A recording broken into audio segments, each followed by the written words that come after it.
Dear Diary, I just got home from work. Wow, it has been so hard to get through the day, especially with my coworker Stan.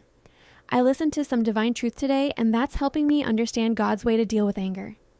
The truth is, I've never really known how to resolve situations with people like Stan, or how to process the rage I feel when someone I care about suddenly abandons me. I just react. I lash out, or I repress it and turn it against myself. Either way, I then feel guilty. I remind myself of why I was mad in the first place, and the whole cycle begins again. Am I addicted to anger? I don't know, but I'm willing to work to not feel like this anymore.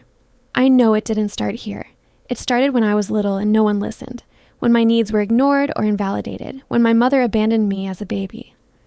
I have tried for years to deal with it, but here I am with a facade. I think I figured out I'm using anger like a shield or weapon, to defend myself or to feel powerful when I felt powerless. I justify anger when others treat me badly. Even now, as I'm learning about God's laws and what it means to live in harmony with love, I can feel that old pattern kicking in. Someone raises their voice and my chest flares. I say something sharp. I walk away, but not always with love. I do it to punish, to make them feel small like I just did. And yet, I'm trying. In my new job, there's this guy, Stan. He isn't my boss, but he acts like one. Very loud, no boundaries. I've had a history of coworkers like this. People who think control equals competence. People who bulldoze their way through a day without ever asking how it lands on others. It's triggering, deeply. At first, I was scared of him. He's unpredictable and intense. I remember standing at my desk, heart pounding, as he barked something like, "Why are you always messing things up?" And I just blurted out the only thing I could. "If you're clear about what support you need, I'll do my best to help."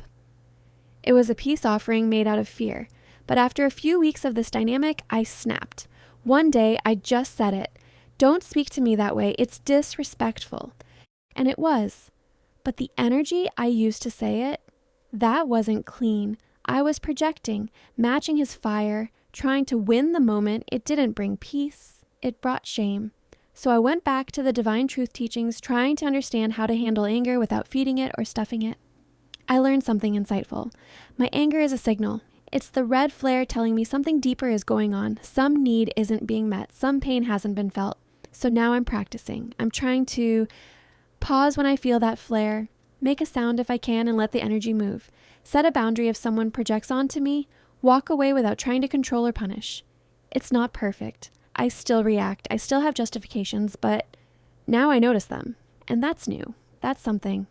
I used to wait until I got home to even admit I was angry. Now I try to feel it in real time. Sometimes I whisper in the hallway, sometimes in the car. "This hurts. This isn't okay. I feel so small." And I let the tears come. It's uncomfortable, but it's honest. What I know now is this. I can't change my anger if I don't feel the pain underneath it. And I can't feel the pain if I'm still blaming everyone else for how I feel. Stan didn't create my wound. He just exposed it. So tomorrow, if he gets loud again, I'll do my best to pause, set a boundary, walk away, and talk to God instead of letting rage do the talking. I'm not healed, but I'm aware, and maybe that's the beginning of real healing. Me